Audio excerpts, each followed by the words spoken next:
主播，现在记者在这个前镇地区呢，我们可以看得出来，现在呢高雄市区风力真的是还蛮强劲的。尤其呢，现在虽然雨势有时候时大时小，但是这个风呢，有民众形容就好像是台风一样。民众有时候要撑伞挡点雨哦，发现在这里伞根本就拿不住，有些民众的伞呢，甚至当场被折断。来听一下他的访问。撑伞没有用，我伞就坏了。雨是还好，可是风太大了。对，有点出乎意料啊。真的，好危险！像我现在要过这个马路，我都要用牵的。这个风力呢，真的是堪比台风了。而这个雨伞对着这个小姐说，她是正要走路去上班，没想到出门的时候，竟然风会这么强劲哦，让她的伞拿都拿不住。而在这个地点呢，其实我们现在可以看到，因为这个时间刚好是这个上班上学的时候，很多民众都选在这个时候出门。刚刚在前一个路口呢，甚至还发生了这个机车的擦撞车祸，也都是因为呢这个下雨天视线不好之外呢，这个风哦可能也会有一点点影响，让这个机车骑士很难骑车。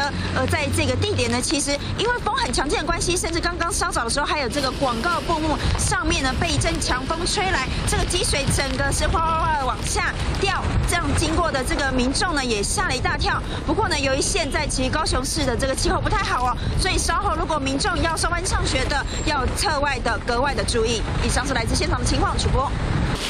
是主播记者现在的位置是在屏东嘉东乡的羌园国小，现在呢正是上班上学的时刻呢。不过因为一阵的强降雨呢，导致其实学校的校园的走廊，我们都可以看到呢，已经有部分的地区呢都有积水的状况呢，大概呢有到脚踝这样子的一个深度。而所以呢，所有的家长在小朋友来上学的时候呢，其实呢都是冒雨骑机车来上学。他们说其实很担心今天呢可能会淹水上不了课。我们听听家长的说法。今天早上是不是下雨全副武装啊？哎呀，全副武装啊！啊，无这担面啊，落天做歹载吼。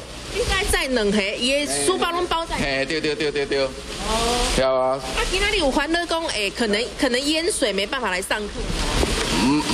嘛是 A 啊，系啊。因为学校这边是常淹水，对不对？对，加盖脚淹水了。来，家长冒着风雨呢带小朋友来上学，所以他们也是全副武装，甚至还有人呢是把这个书包整个都用塑胶袋包裹好，才不会被雨淋湿。当然，学校的老师呢也非常习以为常的，他们就在门口来接送小朋友的时候，都是穿着这个夹脚拖，免得呢被淹水来淋湿整个的脚。而现在的雨势呢，其实在屏东还是不停的下，所以提醒民众呢，也是都要多加注意。